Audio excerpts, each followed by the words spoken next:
قرآن کے اندر بڑے واضح لفظوں میں موجود ہے وَأَنْتُمُ الْأَعْلَوْنَ إِن كُنتُم مُؤْمِنِينَ۔ اللہ پاک نے فرمایا اگر تم مومن ہو تو ہمیشہ غلبہ تمہارا ہی رہے گا، اگر تم مومن ہو۔ تو جب امت مسلمہ اپنے صحیح ایمان، اسلام اور آقا علیہ الصلوۃ والسلام کی محبت کی طرف لوٹی ہے تو اللہ پاک نے انہیں حکومتیں عطا فرمائی، اللہ پاک نے انہیں غلبے عطا فرمائے ہیں۔ بلکہ حضرت سیدنا خالد بن ولید رضی اللہ تعالیٰ عنہ جب لشکروں کی قیادت کرتے تھے تو ایک ایک کھجور کئی صحابہ کھاتے تھے۔ پانی کی قلت ہوتی تھی، لباس کی قلت ہوتی تھی، بلکہ آپ غزوہ تبوک دیکھ لیں 1805 کلومیٹر کا فاصلہ ہے جو صحابہ کرام کے 30,000 کے لشکر نے طے کیا تھا۔ تبوک 805 کلومیٹر ہے، مکہ مدینہ پاک سے اتنا لمبا سفر ہے، 800 کلومیٹر کا سفر ہے، کم و بیش یہاں سے جیسے حیدرآباد کر لیں آپ تقریباً کچھ کم و بیش، اتنا لمبا سفر صحابہ کرام نے کیا ہے۔ اور آپ دیکھ لیں کہ ایک کھجوروں کی مٹھ تھوڑی سی صحابہ کرام کو دی جاتی تھی، ایک مٹھی کے یہ کھا لیں، اور صحابہ اسے تقسیم کر کے کھاتے تھے، اور باری باری اونٹوں پر بیٹھتے تھے، باری باری سواریوں پر بیٹھتے تھے۔ اور صحابہ کرام جب جا کر تبوک کے مقام پر ٹھہرے ہیں نا تو آپ اس جملے کو سن کے آپ کا کلیجہ ٹھنڈا ہو جائے گا۔ پہلے صحابہ کرام نے تیاری بھی بڑی زبردست قسم کی ہے۔ آقا علیہ الصلوۃ والسلام نے اعلان کیا بھی کون اللہ کی راہ میں ہم جنگ لڑنے جا رہے ہیں اور رومی لوگ ہم پر حملہ کرنے کے لیے تیار ہو رہے ہیں، تو کرو بھائی، غسان کے لوگ اور روم کے لوگوں نے مل کر ہم پر حملے کی تیاری کر لی ہے، تو ہم نے جنگ لڑنے جانا ہے، اللہ کی راہ میں مدد کے لیے مال دو بھائی۔ تو سب سے پہلے جس بندے نے اپنے گھر کا سارا سامان ہی لا کر ایک ایک سوئی اپنے گھر کی ڈھونڈ کے لا کے آقا علیہ السلام کی بارگاہ میں رکھی تھی وہ حضرت سیدنا صدیق اکبر رضی اللہ تعالیٰ عنہ۔ اور کیفیت یہ تھی، آپ کا ایمان تازہ ہو جائے گا جملہ سن کے، کہ آپ نے اپنا لباس اتار کے بوریے کا لباس، ٹاٹ کا لباس پہن لیا تھا، اور آپ نے بٹنوں کی جگہ کانٹے لگا لیے تھے۔ آقا کی بارگاہ میں سارا سامان لا کر رکھا۔ حضرت جبرائیل امین آقا کی بارگاہ میں آئے تو انہوں نے بھی بوریے کا لباس پہنا اور بٹنوں کی جگہ کانٹے لگائے ہیں۔ تو آقا نے پوچھا جبرائیل تیرا وہ نوری لباس کدھر گیا جو تم پہن کر آتے تھے؟ تو عرض کرنے لگے حضور آج حضرت ابوبکر صدیق نے ٹاٹ کا لباس پہنا ہے، بوریے کا لباس پہننا اور بٹنوں کی جگہ کانٹے لگائے ہیں۔ آپ کے یار کی ادا اللہ کو اتنی پسند آئی ہے، اللہ پاک نے آج سارے فرشتوں کو حکم دے دیا کہ سارے فرشتے آج وہی لباس پہنیں گے جو حضرت سیدنا صدیق اکبر نے پہن رکھا ہے۔ وہ ٹاٹ کا لباس، وہ بوریہ کا لباس پہن کر آقا علیہ السلام کی بارگاہ میں حضرت جبرائیل آئے۔ یہ جب تبوک کی تیاری کر رہے ہیں، غزوہ تبوک کی، اور حضرت عمر بن خطاب کہتے ہیں کہ میں نے کہا کہ میں نے نبی پاک صلی اللہ علیہ وسلم کی بارگاہ میں حضرت ابوبکر صدیق سے سبقت لے جانی ہے، میں نے زیادہ مال لے کر جانا ہے۔ کہتے ہیں میں بھی مال لے کر چلا گیا۔ آقا علیہ الصلوۃ والسلام نے حضرت ابوبکر صدیق سے پوچھا ہاں بھائی گھر میں کیا چھوڑ آئے ہو؟ تو وہ کہنے لگے حضور اللہ اور اللہ کے رسول کا نام چھوڑ آیا ہوں،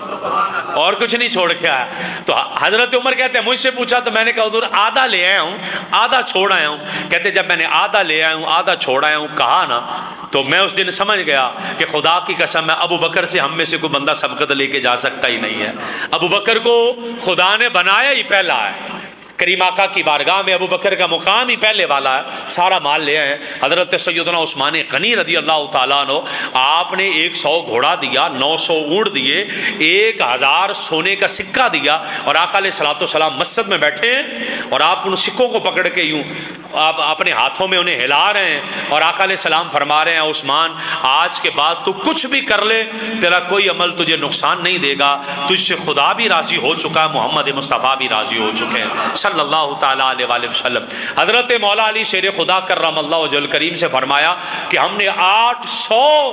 کلومیٹر جانا ہے، تو پیچھے کوئی مدینے پر حملہ نہ کر دے۔ مدینے کے معاملات دیکھنے کے لیے کوئی جرت مند بندہ چاہیے جو پیچھے کے سارے معاملات دیکھے۔ تو علی میری نظر انتخاب آپ پر پڑتی ہے، مولا علی شیر خدا کو مدینے میں روکا آپ نے وہاں پر رہ کر پہرا دیا، مدینہ پاک کی حفاظت فرمائی۔ حضرت ابو بکر ہیں، حضرت عمر ہیں، حضرت عثمان ہیں، بلکہ حضرت عبد الرحمن بن عوف نے 400 درہم دیا، 400 درہم دیا آپ نے آقا علیہ الصلوۃ والسلام کی بارگاہ میں کہ حضور یہ لیں، میں نے غزوہ تبوک کے لیے آپ کی بارگاہ میں یہ پیش کر دیا، آپ اسے جنگ کے لیے استعمال فرمائیں۔ صحابہ کرام نے ٹنوں کی ٹن کھجوریں پیش کی، یہ بھری پڑی ہیں کتابیں، چونکہ موضوع لمبا ہو جائے گا۔ اب مسلمان اس طریقے سے جنگ لڑنے گئے ہیں، آقا علیہ السلام کی فرما برداری میں گئے ہیں، گردنیں جھکا کے گئے ہیں، حضور کی محبت میں گئے ہیں، حضور کی غلامی میں گئے ہیں۔ ہوا یہ جب تبوک کے مقام پر پہنچے ہیں، بلکہ حضرت سیدہ عائشہ صدیقہ رضی اللہ تعالیٰ عنہ کہتی ہیں میں نے خود دیکھا کہ میرے حجرے میں میرے سامنے ایک چادر پڑی ہے آقا علیہ السلام کے سامنے، اور اس چادر پر مدینے کی عورتیں اپنی چوڑیاں، اپنے جھمکے، اپنی انگوٹھیاں لا لا کے رکھ رہی ہیں کہ یا رسول اللہ یہ سارا مال آپ کی بارگاہ میں حاضر ہے، لے جائیے اور جا کر جنگ لڑیے اور اسلام کا پرچم اور بلند سے بلند کرتے جائیے۔ اس طریقے سے تیاری کی۔ اب جملہ سمجھیے گا، جب اس جوش سے مسلمان تیاری کر کے 30,000 کا لشکر لے کر رومیوں کے مقابلے میں گئے ہیں، میں مسلمانوں کی شان و شوکت بتانے لگا ہوں۔ عالم یہ تھا رومیوں کا کہ مسلمانوں کے لشکر کے ساتھ جد بن قیس اور عبداللہ بن ابی بن سلول، یہ منافقوں کے 2 سردار بھی شامل تھے یہ مسلمانوں کے لشکر میں۔ یہ تھوڑا سا مدینے سے باہر گئے ہیں تو باہر جا کر انہوں نے کہا کہ ہم جنگ لڑنے نہیں جائیں گے۔ کہا کیوں نہیں جاؤ گے؟ کہا گرمی بڑی سخت ہے، پھل پکے ہوئے ہیں، رومی بڑے تگڑے ہیں، ان کا مقابلہ کس نے کرنا ہے، ہم جنگ نہیں لڑ سکتے، نہ ہم جیت سکتے ہیں، تو ہم